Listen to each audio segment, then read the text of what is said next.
ਸੱਚੇ ਪਾਤਸ਼ਾਹ ਮਹਾਰਾਜ ਜੀ ਬਿਸ਼ੰਬਰ ਦਾਸ ਨੂੰ ਅੱਗੇ ਜਿਵੇਂ ਬਖਸ਼ਿਸ਼ ਕਰਦੇ ਹੋਏ ਉਪਦੇਸ਼ ਦੇ ਰਹੇ ਨੇ। ਆਓ ਪਿਆਰ ਸ਼ਰਧਾ ਨਾਲ ਸਰਵਣ ਕਰੀਏ। ਗਰੀਬ ਨਵਾਜ ਸਤਿਗੁਰੂ ਦੇ ਚਰਨਾਂ ਦਾ ਧਿਆਨ ਕਰਦੇ ਹੋਏ ਆਖੋ ਜੀ ਸਤਿਨਾਮ ਸ਼੍ਰੀ ਵਾਹਿਗੁਰੂ ਸਾਹਿਬ ਜੀ। ਸਤਿਨਾਮ ਸ਼੍ਰੀ ਵਾਹਿਗੁਰੂ ਸਾਹਿਬ ਜੀ। ਸੁਣੋ ਬਿਸ਼ੰਬਰ ਕੌਡੀਆਂ ਨਿਤ ਗੁਰੂ ਹਿਤ ਪਾਂਚ। ਸੱਚੇ ਪਾਤਸ਼ਾਹ ਮਹਾਰਾਜ ਕਹਿੰਦੇ ਨੇ ਬਿਸ਼ੰਬਰ ਦਾਸ 5 ਕੌਡੀਆਂ ਜਾਂ ਲਾਓ 5 ਪੈਸੇ। ਸੱਚੇ ਪਾਤਸ਼ਾਹ ਮਹਾਰਾਜ ਨੇ ਕਿਹਾ ਕਿ ਗੁਰੂ ਹਿਤ ਅਰਦਾਸ ਕਰਵਾਉਣੀ ਹੈ ਜਿਸ ਸਮੇਂ ਤਾਂ ਗਰੀਬ ਨਵਾਜ ਸਤਿਗੁਰੂ ਜੀ ਨੇ ਇਹ ਕਿਹਾ ਜਾਂ 5 ਮੋਹਰਾਂ ਹੁੰਦੀਆਂ ਸਨ, ਪਰ ਮਹਾਰਾਜ ਜੀ ਨੇ 5 ਕੌਡੀਆਂ ਕਿਹਾ ਕਿਉਂਕਿ ਗਰੀਬ ਤੋਂ ਗਰੀਬ ਸਿੱਖ ਵੀ ਸੱਚੇ ਪਾਤਸ਼ਾਹ ਮਹਾਰਾਜ ਦੀ ਖੁਸ਼ੀ ਪ੍ਰਾਪਤ ਕਰ ਸਕੇ। ਸੱਚੇ ਪਾਤਸ਼ਾਹ ਮਹਾਰਾਜ ਕਹਿੰਦੇ ਨੇ ਗੁਰੂ ਅਰਥ 5 ਕੌਡੀਆਂ ਜਿਹੜੀਆਂ ਨੇ ਕੱਢ ਕਰਕੇ ਧੰਨ ਹੋਵੇ ਬਖਸ਼ਾ ਸਕਲ ਸੁਖ ਸਮਤ ਰਤ ਰਾਂਚ। ਤਾਂ ਇਉਂ ਮਹਾਰਾਜ ਕਹਿੰਦੇ ਜਦੋਂ ਅਰਦਾਸ ਕਰਾਵੇਂਗਾ ਬਿਸ਼ੰਬਰ ਦਾਸ ਤਾਂ ਤੈਨੂੰ ਬਹੁਤ ਜ਼ਿਆਦਾ ਸੁਖ ਪ੍ਰਾਪਤ ਹੋਵੇਗਾ। ਤੇਰੇ ਘਰ ਦੇ ਵਿੱਚ ਧਨ ਦੀ ਸੰਪਦਾ ਜਿਹੜੀ ਹੈ ਬਹੁਤ ਜ਼ਿਆਦਾ ਵੱਧ ਜਾਵੇਗੀ। ਜਦੋਂ ਸੱਚੇ ਪਾਤਸ਼ਾਹ ਮਹਾਰਾਜ ਜੀ ਦੇ ਘਰ ਵਿੱਚ ਆਪਣੀ ਨੇਕ ਕਮਾਈ ਦੇ ਵਿੱਚੋਂ ਦਸਵੰਧ ਕੱਢ ਕੇ ਅਰਦਾਸ ਕਰੀਏ ਤਾਂ ਸੱਚੇ ਪਾਤਸ਼ਾਹ ਮਹਾਰਾਜ ਉਸ ਦਸਾਂ ਨੌਹਾਂ ਦੀ ਕਿਰਤ ਵਿੱਚ ਬਹੁਤ ਵੱਡਾ ਫਲ ਪਾਉਂਦੇ ਹਨ। ਭਾਈ ਗੁਰਦਾਸ ਸਾਹਿਬ ਜੀ ਦਾ ਵੀ ਐਸਾ ਕਥਨ ਹੈ, ਭਾਵਨੀ ਭਗਤ ਪਾਏ ਕੌਡੀ ਅਗਰ ਭਾਗ ਰਾਖੈ ਤਾਹੇ ਗੁਰ ਸਰਬ ਨਿਧਾਨ ਦਾਨ ਦੇਤ ਹੈ। ਜਿਹੜਾ ਸ਼ਰਧਾ ਨਾਲ ਸਤਿਗੁਰੂ ਜੀ ਨੂੰ 1 ਕੌਡੀ ਭੇਟ ਕਰ ਦਿੰਦਾ ਹੈ, ਸੱਚੇ ਪਾਤਸ਼ਾਹ ਮਹਾਰਾਜ ਉਸ ਨੂੰ ਆਪਣੇ ਦਰੋਂ ਘਰੋਂ ਬਹੁਤ ਵੱਡੇ ਖਜ਼ਾਨਿਆਂ ਦੀਆਂ ਬਖਸ਼ਿਸ਼ਾਂ ਕਰਦੇ ਹਨ।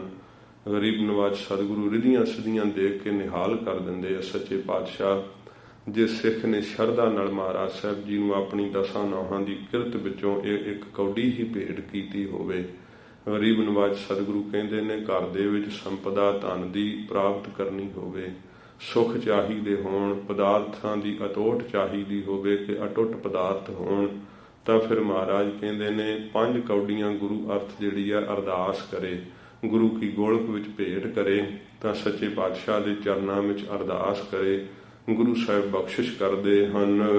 ਮੇਰੀ ਸਿੱਖਿਆ ਜਾਣ ਕੈ ਨਰ ਨਾਰੀ ਹੀ ਚੇਤ। ਮਹਾਰਾਜ ਕਹਿੰਦੇ ਸਾਡੀ ਇਸ ਸਿੱਖਿਆ ਨੂੰ ਜਾਣ ਕਰਕੇ, ਉੱਤਮ ਜਾਣ ਕਰਕੇ ਪੁਰਸ਼ ਇਸਤਰੀ ਸਾਰੇ ਹੀ ਹਿਰਦੇ ਦੇ ਅੰਦਰ ਇਸ ਨੂੰ ਚੇਤੇ ਕਰਨ, ਭਾਵ ਇਸ ਨੂੰ ਕਮਾਉਣਾ ਕਰਨ। ਬਾਣੀ ਗੁਰ ਸੁਰ ਕੀ ਰਹਿਤ ਰਹਿਣੀ ਰਹੋ ਸੋ ਚੇਤ। ਸੱਚੇ ਪਾਤਸ਼ਾਹ ਮਹਾਰਾਜ ਕਹਿੰਦੇ ਹਨ ਬਾਣੀ ਪੜ੍ਹਨੀ, ਰਹਿਤ ਰੱਖਣੀ ਤੇ ਦੇਵਤਿਆਂ ਵਰਗੀ ਬਿਰਥੀ ਰੱਖਣੀ ਤੇ ਸਦਾ ਹੀ ਸਾਵਧਾਨ ਰਹਿਣਾ।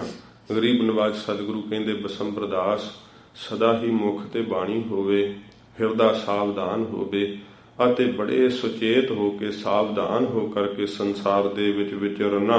ਜਾਮ ਨਹਾਈਐ ਨਾਮ ਧਿਆਈਐ ਘਰ ਕੀ ਕੀਜੈ ਕਾਰ। ਤੇ ਫਿਰ ਅੰਮ੍ਰਿਤ ਵੇਲੇ ਜਾਮ ਨਹਾਈਐ, ਜਾਮ ਤੋਂ ਹੁੰਦਾ ਪਹਿਰ ਰਾਤ ਰਹਿੰਦੀ, ਉੱਠ ਕਰਕੇ ਇਸ਼ਨਾਨ ਕਰੀਏ ਤੇ ਫਿਰ ਨਾਮ ਨੂੰ ਧਿਆਈਏ ਤੇ ਆਪਣੇ ਧਰਮ ਦੀ ਕਿਰਤ ਨੂੰ ਕਰੀਏ, ਧਰਮ ਦੇ ਵਿਹਾਰ ਵੀ ਕਰੀਏ।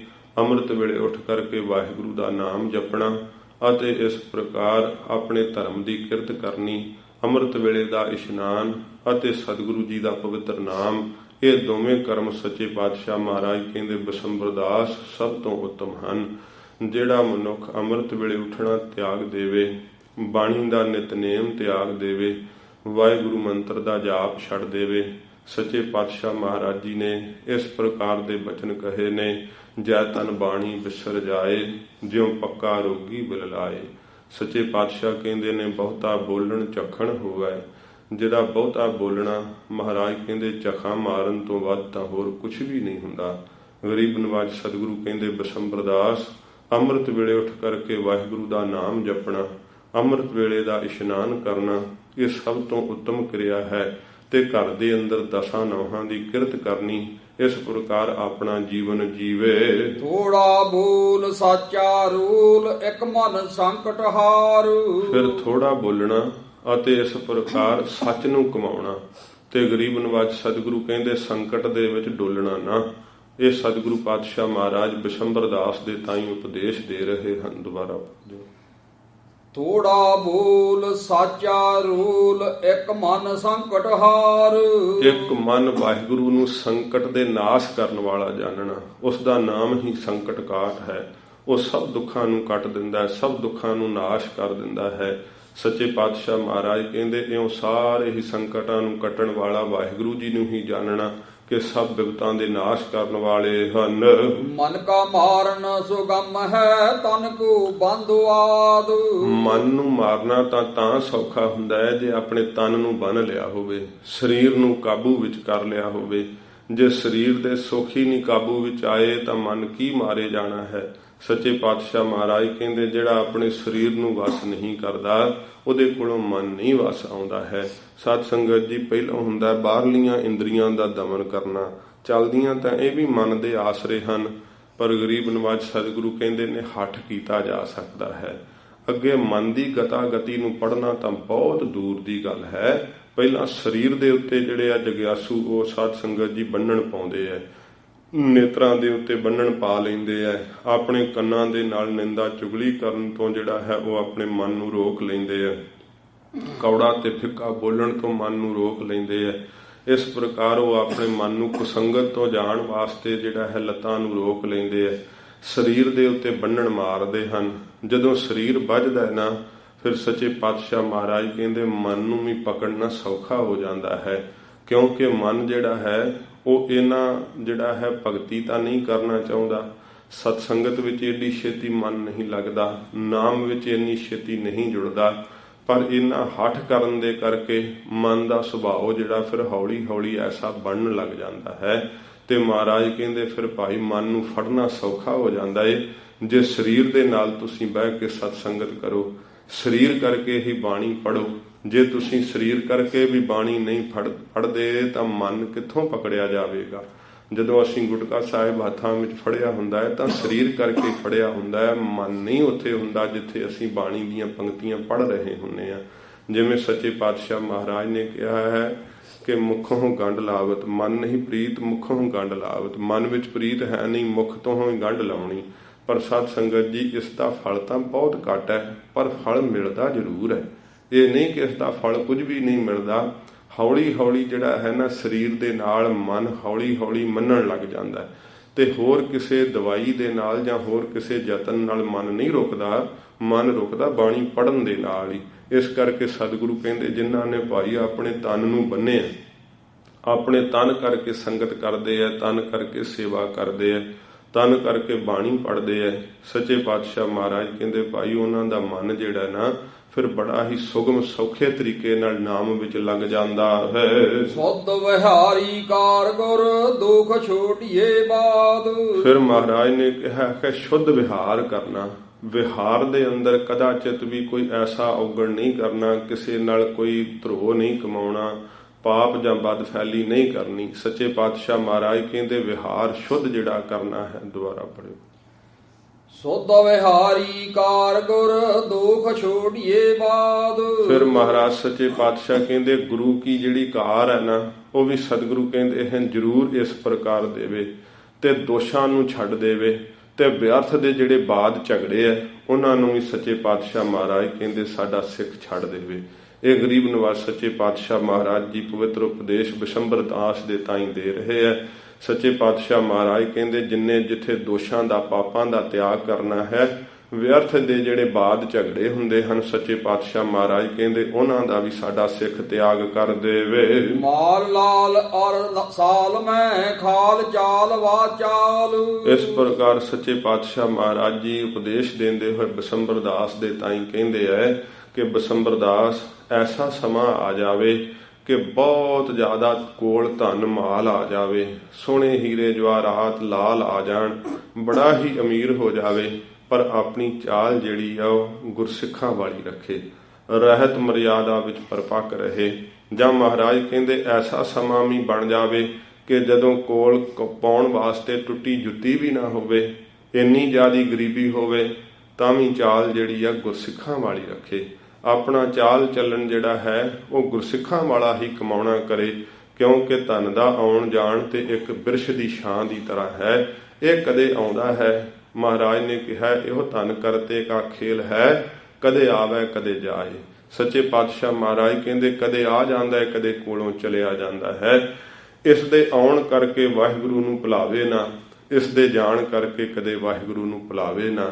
ਕਿਉਂਕਿ ਮਹਾਰਾਜ ਕਹਿੰਦੇ ਹਨ ਜਦੋਂ ਧਨ ਪ੍ਰਾਪਤ ਹੋ ਜਾਂਦਾ ਹੈ ਉਦੋਂ ਜੀਵ ਖੁਸ਼ ਹੋ ਕੇ ਨਿਰੰਕਾਰ ਨੂੰ ਭੁੱਲ ਜਾਂਦਾ। ਖੁਸ਼ੀ ਵਿੱਚ ਆਇਆ ਹੋਇਆ ਹੀ ਰੱਬ ਨੂੰ ਯਾਦ ਨਹੀਂ ਕਰਦਾ, ਪਰ ਜਦੋਂ ਕੋਲੋਂ ਚਲਿਆ ਜਾਂਦਾ ਹੈ ਉਸ ਸਮੇਂ ਇੰਨਾ ਦੁਖੀ ਹੁੰਦਾ ਕਿ ਦੁੱਖ ਵਿੱਚ ਵੀ ਫਿਰ ਇੰਨਾ ਕੁਰਲਾ ਉੱਠਦਾ, ਇਹਨੂੰ ਨਿਰੰਕਾਰ ਦਾ ਨਾਮ ਜਪਣ ਦੀ ਸੁੱਧ ਨਹੀਂ ਹੁੰਦੀ। ਵਿਆਕੁਲ ਹੋਇਆ ਹੀ ਤੜਫੀ ਜਾਂਦਾ ਹੈ।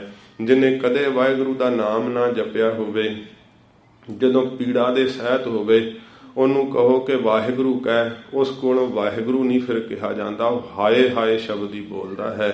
ਇਹ ਤਾਂ ਗੁਰਮੁਖ ਹਨ ਜਿਹੜੇ ਸੁੱਖ ਦੇ ਵਿੱਚ ਵੀ ਵਾਹਿਗੁਰੂ ਜੀ ਨੂੰ ਯਾਦ ਕਰਦੇ, ਤੇ ਜਦੋਂ ਦੁੱਖ ਦਾ ਸਮਾਂ ਆਉਂਦਾ ਹੈ, ਕੋਈ ਪੀੜਾ ਹੁੰਦੀ ਹੈ, ਉਦੋਂ ਵੀ ਮੁਖ ਤੋਂ ਵਾਹਿਗੁਰੂ ਹੀ ਕਹਿੰਦੇ ਹਨ, ਕਿਉਂਕਿ ਸਭ ਪੀੜਾਂ ਦੇ ਨਾਸ਼ਕ ਵਾਹਿਗੁਰੂ ਜੀ ਹਨ। ਇਸ ਕਰਕੇ ਸੱਚੇ ਪਾਤਸ਼ਾਹ ਮਹਾਰਾਜ ਕਹਿੰਦੇ ਆ ਕਿੰਨੀ ਅਮੀਰੀ ਆ ਜਾਵੇ ਆਪਣੇ ਗੁਰਮੁਖਾਂ ਵਾਲੀ ਚਾਲ ਨਾ ਛੱਡੇ, ਕਿੰਨੀ ਗਰੀਬੀ ਆ ਜਾਵੇ ਤਾਂ ਵੀ ਗੁਰਸਿੱਖਾਂ ਵਾਲੇ ਨਿਯਮ ਨਾ ਤਿਆਗਣਾ ਕਰੇ। ਸਦਕ ਗੁਰੂ ਕਾ ਐਨ ਡੈਗ ਇਹੀ ਸਿੱਖ ਕਾ ਸਵਾਲ। ਮਹਾਰਾਜ ਕਹਿੰਦੇ ਸਿੱਖ ਵਾਸਤੇ ਇਹੀ ਸਵਾਲ ਭਾਵ ਇਹੀ ਪਰਚਾ ਹੈ ਕਿ ਗੁਰੂ ਕੇ ਸਿਦਕ ਨੂੰ ਕਮਾਵੇ, ਸਦਾ ਸਿਦਕ ਵਿੱਚ ਪਰਪੱਕ ਰਹੇ। ਜੇ ਬਹੁਤ ਮਾਇਆ ਹੈ ਤਾਂ ਗੁਰੂ ਕੇ ਅਰਥ ਉਸ ਮਾਇਆ ਨੂੰ ਖਰਚ ਕਰਕੇ ਸਫਲੀ ਕਰ ਲਵੇ।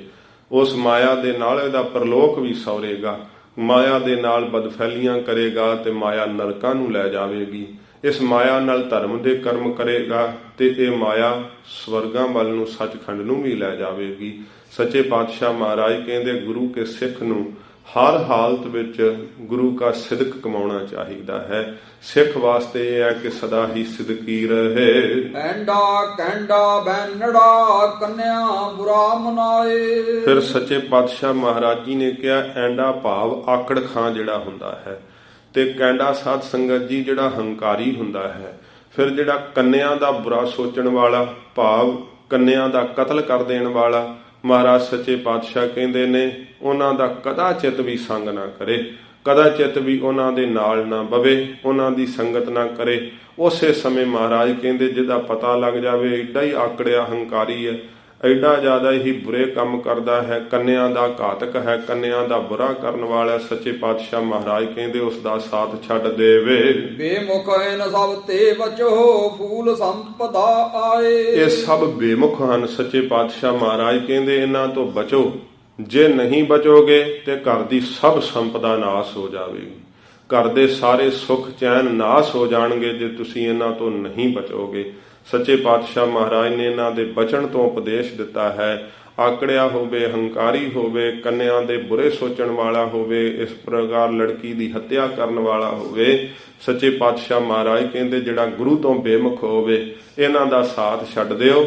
ਜੇ ਇਹਨਾਂ ਦਾ ਸਾਥ ਨਹੀਂ ਛੱਡੋਗੇ ਤੇ ਘਰ ਦੀ ਸੰਪਦਾ ਵਿਭੂਤੀ ਜਿਹੜੀ ਹੈ ਸਾਰੀ ਨਾਸ ਹੋ ਜਾਵੇਗੀ, ਘਰ ਦੇ ਸੁੱਖ ਚੈਨ ਸਭ ਨਾਸ ਹੋ ਜਾਣਗੇ।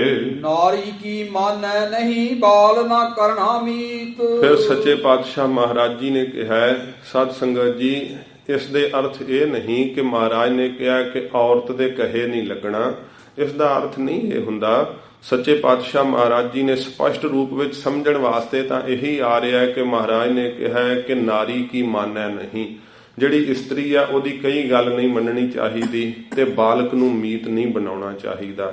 ਇਹ ਸਤਿਗੁਰੂ ਜੀ ਨੇ ਜੋ ਇਸ ਵਿੱਚ ਕਿਹਾ ਭੇਦ ਇਹ ਹੈ, ਜਿਵੇਂ ਸਾਧ ਸੰਗਤ ਜੀ ਕਈ ਪੁਰਸ਼ ਐਸੇ ਹੁੰਦੇ ਹੈ ਕਿ ਜਿਹੜੇ ਇਸ ਪ੍ਰਕਾਰ ਆਪਣੀ ਬੁੱਧੀ ਦੀ ਤਾਕਤ ਨਾਲ ਸੋਚਦੇ ਹੀ ਨਹੀਂ, ਜੋ ਇਸਤਰੀ ਨੇ ਕਹਿ ਦਿੱਤਾ ਉਸੇ ਤਰ੍ਹਾਂ ਹੀ ਉਹ ਚੱਲਦੇ ਹੈ। ਤੇ ਉਹਨਾਂ ਦੀ ਬਾਬਤ ਸਤਿਗੁਰੂ ਜੀ ਨੇ ਕਿਹਾ ਹੈ ਕਿ ਜੋਰਾਂ ਕਾ ਪੁੱਛਿਆ ਸੇ ਪੁਰਖ ਕਮਾਉਂਦੇ ਸੇ ਅਪਵਿੱਤ ਅਮੇਧ ਖਲਾ। ਮਹਾਰਾਜ ਕਹਿੰਦੇ ਨੇ ਜਿਹੜੇ ਇਸਤਰੀ ਨੂੰ ਹੀ ਪੁੱਛ ਕਰਕੇ ਚੱਲਦੇ ਆ, ਆਪਣੀ ਮਾਤੀ ਕੱਖ ਨਹੀਂ ਵਰਤਦੇ, ਜਾਂ ਇਸ ਪ੍ਰਕਾਰ ਮੋਹ ਦੇ ਬੱਝੇ ਹੋਏ, ਜੋ ਸਹੀ ਗੱਲ ਹੋਵੇ ਜੇ ਇਸਤਰੀ ਉਸ ਨੂੰ ਵੀ ਉਲਟ ਕਰਕੇ ਦੱਸੇ ਤਾਂ ਉਸੇ ਨੂੰ ਹੀ ਮੰਨ ਲੈਣਾ। ਇਸ ਪ੍ਰਕਾਰ ਸਤਿਗੁਰੂ ਜੀ ਨੇ ਕਿਹਾ ਕਿ ਇਹਨਾਂ ਮੋਹ ਕਰਕੇ ਆਖੇ ਨਹੀਂ ਲੱਗੀ ਜਾਣਾ ਚਾਹੀਦਾ, ਗੁਰੂ ਕੀ ਮੱਤ ਨੂੰ ਧਾਰਨ ਕਰਨਾ ਚਾਹੀਦਾ। ਗੁਰੂ ਸਾਹਿਬ ਕੀ ਕਹਿੰਦੇ ਆ ਉਸ ਅਨੁਸਾਰ ਕਾਰਜ ਕਰਨਾ ਚਾਹੀਦਾ, ਨਾ ਕਿ ਇਸਤਰੀ ਜਿਸ ਤਰ੍ਹਾਂ ਕਹੇ ਉਸ ਤਰ੍ਹਾਂ ਕਾਰਜ ਕਰਨਾ ਚਾਹੀਦਾ ਹੈ। ਜੇ ਗੁਰੂ ਸਾਹਿਬ ਜੀ ਕਹਿੰਦੇ ਅੰਮ੍ਰਿਤ ਛਕ ਕਰਕੇ ਮੁਕਤੀ ਹੋਵੇਗੀ ਤਾਂ ਗੁਰੂ ਸਾਹਿਬ ਦਾ ਬਚਨ ਮੰਨਣਾ ਚਾਹੀਦਾ, ਨਾ ਕਿ ਇਸਤਰੀ ਦੇ ਆਖੇ ਲੱਗ ਕਰਕੇ ਕਹੇ ਕਿ ਮੈਂ ਅੰਮ੍ਰਿਤ ਨਹੀਂ ਛਕਣਾ। ਇਸ ਪ੍ਰਕਾਰ ਸਤਿਗੁਰੂ ਜੀ ਕਹਿੰਦੇ ਹਨ ਕਿ ਭਾਈ ਇਸ ਪ੍ਰਕਾਰ ਉਹ ਹਰ ਗੱਲ ਜਿਹੜੀ ਹੈ ਨਾ ਇਸਤਰੀ ਦੇ ਆਖੇ ਲੱਗ ਕਰਕੇ ਕਰੀ ਜਾਣੀ, ਮੋਹ ਵਿੱਚ ਆ ਕਰਕੇ ਨਹੀਂ ਠੀਕ। ਤੇ ਬਾਲਕ ਨੂੰ ਮਿੱਤਰ ਬਣਾਉਣਾ, ਜਿਸ ਪ੍ਰਕਾਰ ਸੋ ਉਹਨੂੰ ਅਜੇ ਸੋਝੀ ਨਹੀਂ, ਜਵਾਨ ਅਵਸਥਾ ਨਹੀਂ ਆਈ, ਪ੍ਰੌਢਿਆ ਅਵਸਥਾ ਨਹੀਂ ਆਈ, ਬਾਲਕ ਨੂੰ ਮਿੱਤਰ ਬਣਾਉਣਾ ਸੱਚੇ ਪਾਤਸ਼ਾਹ ਮਹਾਰਾਜ ਨੇ ਕਿਹਾ ਕਦਾਚਿਤ ਵੀ ਜਿਹੜਾ ਫਾਇਦੇਮੰਦ ਨਹੀਂ ਹੁੰਦਾ। ਇਸ ਪ੍ਰਕਾਰ ਸਤਿਗੁਰੂ ਕਹਿੰਦੇ ਨੇ ਕਿ ਬਾਲਕ ਨੂੰ ਕਦਾਚਿਤ ਵੀ ਬਸੰਬਰ ਦਾਸ ਮਿੱਤਰ ਨਹੀਂ ਬਣਾਉਣਾ ਚਾਹੀਦਾ। ਡੋਲੇ ਨਹਿ ਮਨ ਜੁਧ ਮਹਿ ਨਿਰਦੁਖ ਕਰਨੀ ਰੀਤ। ਤੇ ਇਸ ਪ੍ਰਕਾਰ ਜਿਹੜੀ ਰੀਤੀ ਮਰਿਆਦਾ ਕਰਨੀ ਕਿਹੜੀ ਹੈ? ਨਿਰਦੋਸ਼, ਜਿਸ ਵਿੱਚ ਕੋਈ ਦੋਸ਼ ਨਾ ਪਾਪ ਨਾ ਹੋਵੇ, ਉਹ ਕਰਨੀ ਚਾਹੀਦੀ ਹੈ। ਕੰਮ ਉਹ ਕਰੋ ਜਿਸ ਦੇ ਕਰਨ ਵਿੱਚ ਰਤਾ ਮਾਤਰ ਵੀ ਕੋਈ ਪਾਪ ਨਾ ਹੋਵੇ। ਸੱਚੇ ਪਾਤਸ਼ਾਹ ਮਹਾਰਾਜ ਕਹਿੰਦੇ ਇਸ ਪ੍ਰਕਾਰ ਐਸੇ ਧਰਮ ਦੇ ਕਰਮ ਕਰਨੇ ਅਤੇ ਸਦਾ ਹੀ ਪਾਪਾਂ ਤੋਂ ਰਹਿਤ ਹੋ ਕਰਕੇ ਨਿਰਦੋਸ਼ ਰੀਤੀ ਨੂੰ ਕਮਾਉਣਾ, ਜਿਸ ਵਿੱਚ ਕੋਈ ਦੋਸ਼ ਤੇ ਪਾਪ ਨਾ ਹੋਵੇ। ਦੁਬਾਰਾ ਪੜਿਓ। ਡੋਲੇ ਨਹਿ ਮਨ ਜੁਧ ਮਹਿ ਨਿਰਦੁਖ ਕਰਨੀ ਰੀਤ। ਤੇ ਫਿਰ ਮਹਾਰਾਜ ਕਹਿੰਦੇ ਯੁੱਧ ਦੇ ਵਿੱਚ ਡੋਲੇ ਨਾ।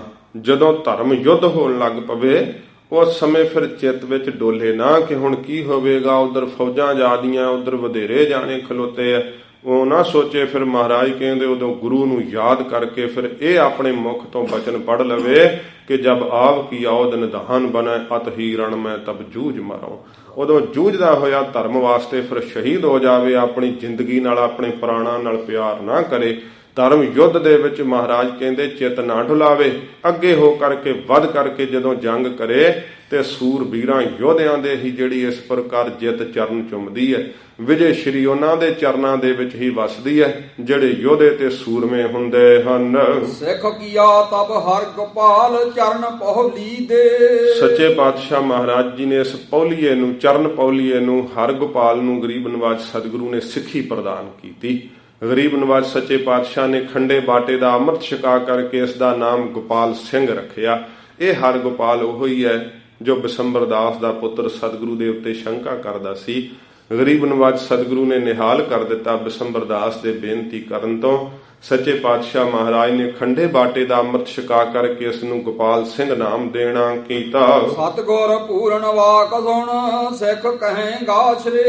ਤੇ ਸਮੇਂ ਮਹਾਰਾਜ ਜੀ ਦੇ ਐਸੇ ਪੂਰਨ ਵਾਕ ਸੁਣ ਕਰਕੇ, ਪਵਿੱਤਰ ਬਚਨ ਸੁਣ ਕਰਕੇ ਨਿਹਾਲ ਹੋ ਗਏ। ਗਰੀਬ ਨਵਾਜ ਸਤਿਗੁਰੂ ਕਹਿੰਦੇ ਭਾਈ ਇਹਨਾਂ ਬਚਨਾਂ ਨੂੰ ਕਮਾਵੋਗੇ ਤਾਂ ਗੁਰੂ ਨਾਨਕ ਸਾਹਿਬ ਤੁਹਾਡੀ ਸ਼੍ਰੇ ਮੁਕਤੀ ਕਰ ਦੇਣਗੇ। ਸੱਚੇ ਪਾਤਸ਼ਾਹ ਮਹਾਰਾਜ ਤੁਹਾਨੂੰ ਮੋਕਸ਼ ਵਿੱਚ ਲੈ ਜਾਣਗੇ ਜੇ ਤੁਸੀਂ ਸਤਿਗੁਰੂ ਦੇ ਬਚਨਾਂ ਨੂੰ ਕਮਾਵੋਗੇ। ਦੋਹਰਾ ਹਰ ਗੋਪਾਲ ਸਿੱਖ ਹੋਏ ਕਰ ਪਿਤਾ ਬਿਸ਼ੰਬਰ ਦਾਸ। ਹਰ ਗੋਪਾਲ ਮਹਾਰਾਜ ਦਾ ਸਿੰਘ ਸਜ ਗਿਆ, ਗੋਪਾਲ ਸਿੰਘ ਇਸ ਦਾ ਨਾਮ ਹੋਇਆ ਹੈ ਤੇ ਬਿਸ਼ੰਬਰ ਦਾਸ ਇਸ ਦਾ ਪਿਤਾ ਹੈ। ਸੱਚੇ ਪਾਤਸ਼ਾਹ ਜੀ ਨੇ ਇਸ ਨੂੰ ਵੀ ਤੇ ਸਮੇਂ ਅੰਮ੍ਰਿਤ ਦੀ ਦਾਤ ਬਖਸ਼ਣਾ ਕੀਤੀ ਸੀ। ਇਤਿਹਾਸ ਜ਼ਿਕਰ ਕਰਦਾ ਹੈ ਵੀ ਅੰਮ੍ਰਿਤ ਛਕ ਕਰਕੇ ਬਿਸ਼ੰਬਰ ਸਿੰਘ ਬਣਿਆ ਸੀ। ਹਾਥ ਜੋੜ ਬੂਝਣ ਲਗਿਓ ਸ੍ਰੀ ਸਤਿਗੁਰ ਕੇ ਪਾਸ। ਹੱਥ ਜੋੜ ਕੇ ਫਿਰ ਇਹ ਗੋਪਾਲ ਜਿਹੜਾ ਹਰ ਗੋਪਾਲ ਹੈ ਭਾਵ ਗੋਪਾਲ ਸਿੰਘ ਸਤਿਗੁਰੂ ਜੀ ਨੂੰ ਪੁੱਛਣ ਲੱਗਾ, ਜੇ ਨਹਿ ਸਿੱਖ ਬਿਹਾਲ ਹੋਵੇ ਨਾ ਸਿਦਕੀ ਮੇਲ। ਸੱਚੇ ਪਾਤਸ਼ਾਹ ਮਹਾਰਾਜ ਜੀ ਨੂੰ ਕਹਿੰਦਾ ਹੈ ਗਰੀਬ ਨਵਾਜ ਸਤਿਗੁਰੂ ਕੀ ਜੇ ਜਦੋਂ ਸਿੱਖ ਅੰਮ੍ਰਿਤ ਨਹੀਂ ਛਕਦਾ ਤੇ ਸਿੱਖੀ ਵਿੱਚ ਬਹਾਲ ਨਹੀਂ ਹੁੰਦਾ? ਕੀ ਮਹਾਰਾਜ ਉਹਦਾ ਸਿਦਕ ਦਾ ਇਸ ਪ੍ਰਕਾਰ ਮਿਲਾਪ ਨਹੀਂ ਹੁੰਦਾ? ਜੇ ਉਹ ਅੰਮ੍ਰਿਤ ਨਾ ਛਕੇ ਉਹਨੂੰ ਮਹਾਰਾਜ ਸਿੱਖੀ ਸਿਦਕ ਵਿੱਚੋਂ ਪ੍ਰਪੱਕ ਨਹੀਂ ਹੋ ਸਕਦਾ। ਸਤਿਗੁਰੂ ਪਾਤਸ਼ਾਹ ਜੀ ਨੂੰ ਇਹ ਗੋਪਾਲ ਸਿੰਘ ਨੇ ਅੰਮ੍ਰਿਤ ਛਕਣ ਤੋਂ ਉਪਰੰਤ ਪੁੱਛਿਆ। ਆਪਾਂ ਨੂੰ ਵੀ ਕਈ ਪੁੱਛਦੇ ਹੁੰਦੇ ਅੰਮ੍ਰਿਤ ਛਕਣਾ ਜ਼ਰੂਰੀ ਹੈ, ਕੀ ਅੰਮ੍ਰਿਤ ਛਕੇ ਤੋਂ ਬਿਨਾਂ ਗੁਰੂ ਨਾਨਕ ਸਾਹਿਬ ਦੇ ਅਸੀਂ ਸਿੱਖ ਨਹੀਂ ਹੋ ਸਕਦੇ? ਗੁਰੂ ਗੋਬਿੰਦ ਸਿੰਘ ਸੱਚੇ ਪਾਤਸ਼ਾਹ ਮਹਾਰਾਜ ਜੀ ਨੂੰ ਇਹ ਭਾਈ ਗੋਪਾਲ ਸਿੰਘ ਨੇ ਹੁਣ ਪੁੱਛਿਆ, ਮਹਾਰਾਜ ਜੀ ਤੇ ਕੀ ਇਹ ਅੰਮ੍ਰਿਤ ਛਕ ਕੇ ਮਹਾਰਾਜ ਸਿੱਖੀ ਵਿੱਚ ਬਹਾਲ ਹੋ ਸਕੀਦਾ ਹੈ? ਅੰਮ੍ਰਿਤ ਛਕ ਕੇ ਹੀ ਸਿਦਕ ਕਮਾ ਸਕੀਦਾ?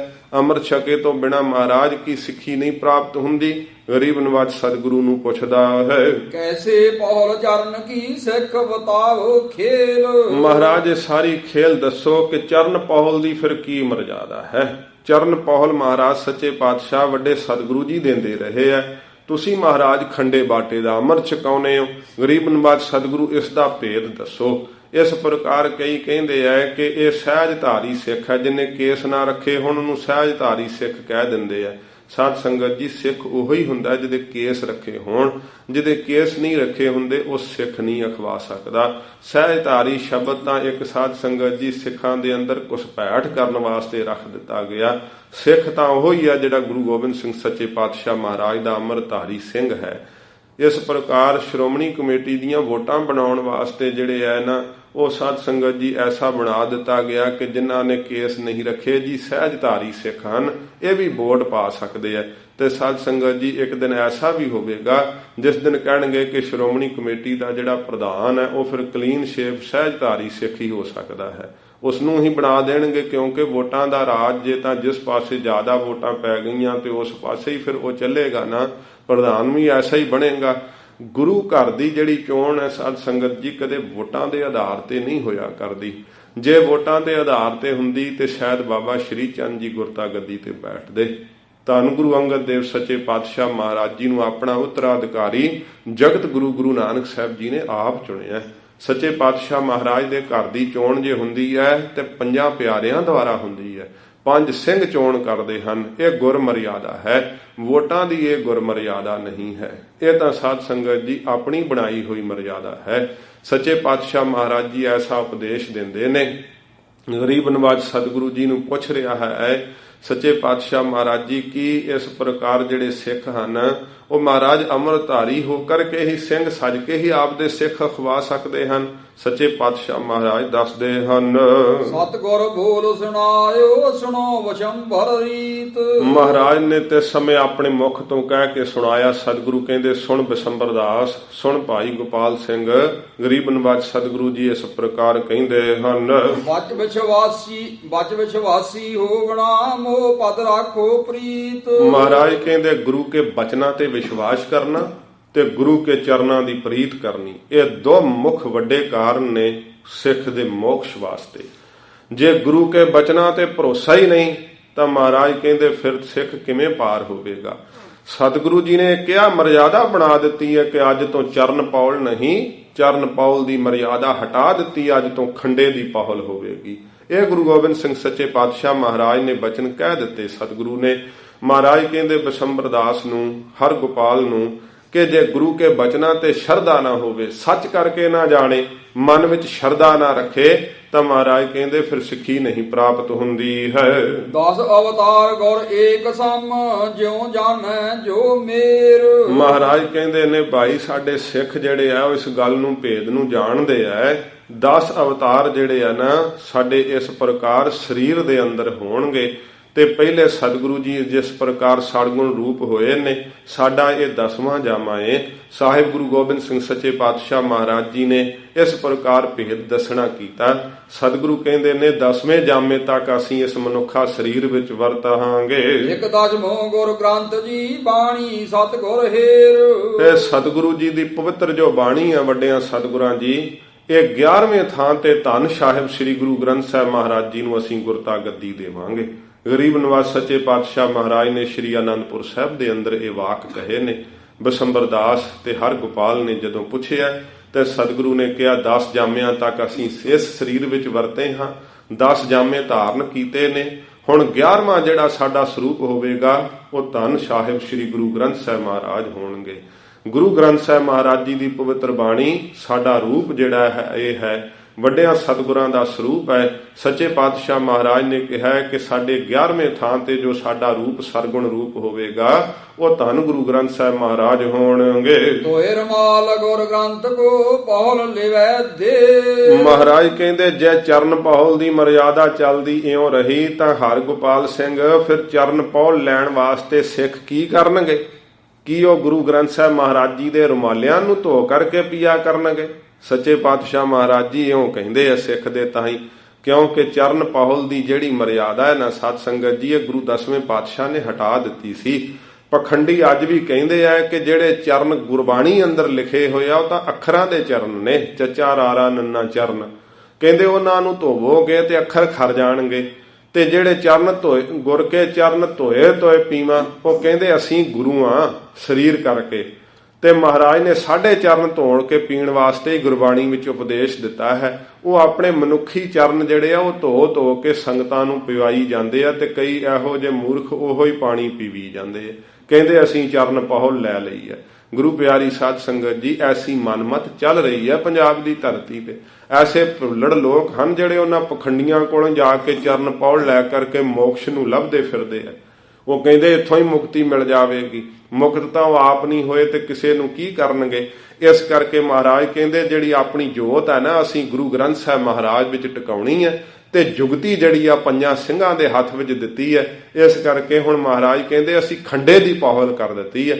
ਗੁਰੂ ਗ੍ਰੰਥ ਸਾਹਿਬ ਦੀ ਹਾਜ਼ੂਰੀ ਦੇ ਅੰਦਰ ਪੰਜ ਪਿਆਰੇ ਖੰਡੇ ਬਾਟੇ ਦਾ ਅੰਮ੍ਰਿਤ ਛਕਾਇਆ ਕਰਨਗੇ। ਸਿਦਕ ਸੰਭਾਲੈ ਕਰ ਕੜਾਹ ਬਾਂਟੇ ਅਥ ਤੀਲੇ, ਤੇ ਕੜਾਹ ਪ੍ਰਸ਼ਾਦ ਦੀ ਦੇਗ ਤਿਆਰ ਹੋਵੇਗੀ। ਸੱਚੇ ਪਾਤਸ਼ਾਹ ਮਹਾਰਾਜ ਨੇ ਅੰਮ੍ਰਿਤ ਸੰਚਾਰ ਦੀ ਬਾਬਤ ਦੱਸਿਆ ਕਿ ਸਿਦਕ ਦੇ ਸਹਿਰ ਤਿਆਰ ਪਰ ਤਿਆਰ ਪੰਜ ਸਿੰਘ ਜੋ ਸਾਡੇ ਬਚਨਾਂ ਵਿੱਚ ਪੂਰੇ ਹੋਣਗੇ, ਸਾਡੀ ਬਾਣੀ ਨੂੰ ਪੜ੍ਹਦੇ ਹੋਣਗੇ, ਤੇ ਸਾਡਾ ਹੀ ਰੂਪ ਉਹਨਾਂ ਵਿੱਚ ਵਰਤੇਗਾ। ਉਹਨਾਂ ਨੂੰ ਪੰਜ ਸਿੰਘ ਕਰਕੇ ਨਹੀਂ ਜਾਣਨਾ, ਸਾਡਾ ਰੂਪ ਕਰਕੇ ਜਾਣਨਾ। ਬਿਸੰਬਰ ਦਾਸ, ਅਸੀਂ ਖੁਦ ਵਰਤ ਰਹੇ ਹੋਵਾਂਗੇ। ਸੱਚੇ ਪਾਤਸ਼ਾਹ ਮਹਾਰਾਜ ਦੇ ਸ਼੍ਰੀ ਮੁਖਵਾਕ ਨੇ ਸਿੱਖ ਪੰਚਨ ਮੈਂ ਮੇਰੋ ਵਾਸਾ, ਪੰਜਾਂ ਸਿੰਘਾਂ ਵਿੱਚ ਸਾਡਾ ਵਾਸ ਹੋਵੇਗਾ। ਉਦੋਂ ਅਸੀਂ ਅੰਮ੍ਰਿਤ ਦੀ ਦਾਤ ਦਿਆ ਕਰਾਂਗੇ। ਸੱਚੇ ਪਾਤਸ਼ਾਹ ਮਹਾਰਾਜ ਇਹ ਜੁਗਤੀ ਬਿਸੰਬਰ ਦਾਸ ਦੇ ਤਾਈਂ ਦੱਸ ਰਹੇ ਹਨ। ਜਿਵੇਂ ਗਰੀਬ ਨਿਵਾਸ ਸੱਚੇ ਪਾਤਸ਼ਾਹ ਅੱਗੇ ਉਪਦੇਸ਼ ਦੇਣਗੇ, ਕੱਲ ਨੂੰ ਸਰਵਣ ਕਰਾਂਗੇ। ਹੋਈਆਂ ਭੁੱਲਾਂ ਬਖਸ਼ ਲੈਣੀਆਂ ਜੀ। ਤੋਏ ਰਮਾਲ ਗੁਰ ਗ੍ਰੰਥ ਕੋ ਪਹੁਲ ਲਿਵੈ ਦੇ, ਸਿਦਕ ਸੰਭਾਲੈ ਕਰ ਕੜਾਹ ਬਾਂਟੇ ਅਥ ਤੀਲੇ। ਵਾਹਿਗੁਰੂ ਜੀ ਕਾ ਖਾਲਸਾ, ਵਾਹਿਗੁਰੂ ਜੀ ਕੀ ਫਤਿਹ।